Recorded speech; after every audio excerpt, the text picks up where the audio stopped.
to gore bez briva? Di su švabe jače od čelika, majku mu?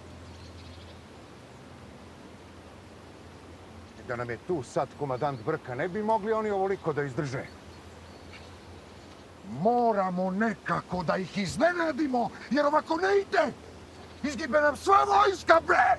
Gospodine kapetane, malo nam je vojske ostalo u jedinici. Treba nam popuna. Šta misliš? Da ja to ne znam? Još pre 3 dana sam tražio, pa ništa. Trpimo ovde najgore moguće udare. Ne stižemo, bre, mrtve. Ni da popišemo, ni da izbrojimo. Morat ćemo ovo, poručniče. S ovim što imam. Nema predaje! Do zadnjeg časa!